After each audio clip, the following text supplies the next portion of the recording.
Hi everybody, this is Craig Tiener for The Mindful Eye and The Daily Critique. Today's image was submitted by Bob, who's an advanced photographer from California. Bob shot this image in Kenya. Said he took about 10 different versions of this shot, and he really was drawn to this particular shot because of the gesture of the lion here and also the leading line in this particular composition of the snags and the bottom of the frame. Bob shot this with a Canon 5D Mark II, 100 to 400 zoom lens at 170 millimeters, and exposure information is ISO 3200, f4.5, and 1/90th of a second. And it's just sort of amazing to look at this and think about what's happened with photography in terms of being able to shoot at high ISOs with very little noise. Just very, very inspiring. I own the Canon 5D Mark II, and I regularly shoot it at 3200 and 5000. And just wanted to mention that whenever we get a little upset with some things about our cameras, it's really amazing how far photography has gone in a lot of different directions because of digital capture. Under questions and comments, Bob says, the strong leading line clearly locates the subject, but it also slices off the bottom third of the picture. What are your thoughts? Let's get into it. I can totally see Bob, choosing this frame out of all the frames that he shot. I love the gesture of the lion, just this feeling of this peaceful, just resting. And the other thing that I really enjoy about this image, and this will let you know how I feel about this as a line in the bottom of the frame, to me this line ends up with a negative space under it, makes a shape that totally rhymes the main subject, the lion, in this particular sort of pose or gesture.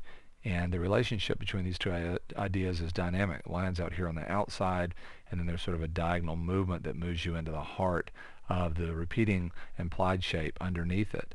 It's not just the overall feeling that I get from what's under here, it's also the movement of this line and the movement of this line.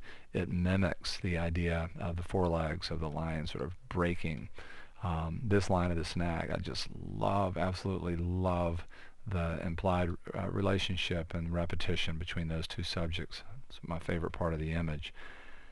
The other things that I really enjoy here is the soft quality of light for a scenario like this. I'm also enjoying the relationship between the lower part of the image and then where the idea of the forest starts in the background. There's just a little bit of separation here where you have a little bit of that brush above the lion's head. So that idea is sort of the suggestion of positive space and then negative space and then positive space shape starting above that.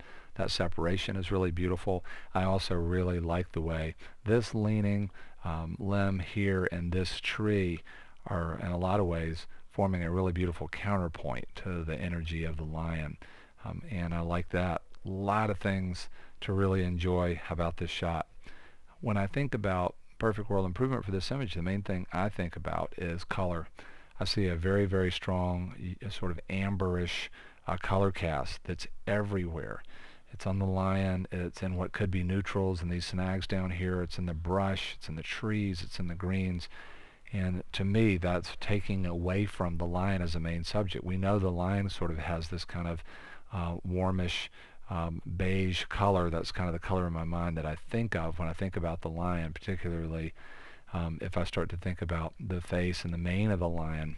And I would like to make colors separate more in the shot. Something else that I did here when I started editing this image, Bob mentions in the backstory that he took the top part of the image and scaled it up a little bit to get rid of some blank sky that he had at the top of the frame, which I think is a neat technique if you're open to changing the editorial content of the image. But in doing that, it seems like somehow Bob got some duplication right in here. I don't know if anybody else is seeing that, but I first saw it there. I might not have even looked if he hadn't told me about the Photoshop work that he had done.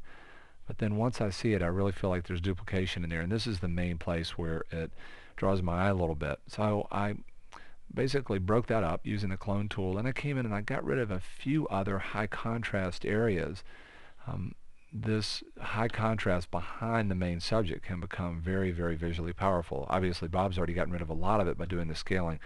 I got rid of even a little bit more of it. So there's the work that I did on that layer. There's before, and I got rid of some of the duplication and some of those high contrast spots, and there's after.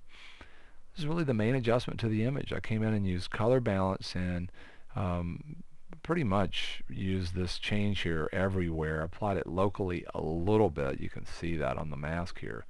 But for the most part, it's been applied everywhere in the image, and I really just cleaned up an enormous amount of amber and yellow, and you can see from looking at the mask that I came back in and left some of it in the grass in the foreground and on the lion and in a tree area behind the lion. But for the most part, I just got rid of a lot of amber and yellow, and just doing that for me really gives me a totally different feeling about looking at the image. The main subject of the lion now really comes forward a lot more for me, and I feel like I can move into different areas of the image. I cannot overemphasize the potential value, depending on your taste about color, of looking for places in your images that could be a visual sea level. What do I mean by that? Finding an area that could be true gray or a true black point or a true white point without any color cast, and either using the white balance tool in the raw converter, or once you're inside of Photoshop, there's a variety of ways that you could get rid of a color cast. You could do it right inside of curves, and then see if you do that work, just clicking, if you feel any differently about the image. And I like color so much, I like separation of color so much, that I'm constantly trying to sort of get rid of overall color cast that might tie all the colors together and rob the image of color depth. The other changes here are subtle. I came in and made a curves adjustment, and it's hard to even see, but I popped the face of the lion and the back of the lion out just a little bit. If I click on the mask, you can see where I've applied most of this change. Add a little bit more local contrast to some other areas, and then I came in using selective color, and I added a little bit of cool blue to some of those areas of wood that were gray.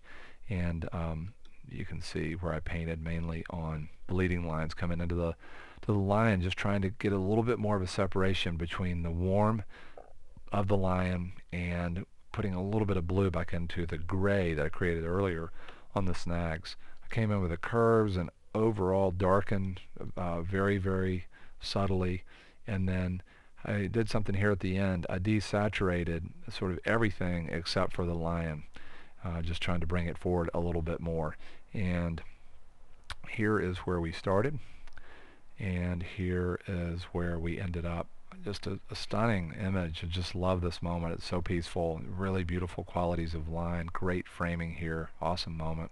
Really beautiful quality of light for a very peaceful pose, a very peaceful gesture like this.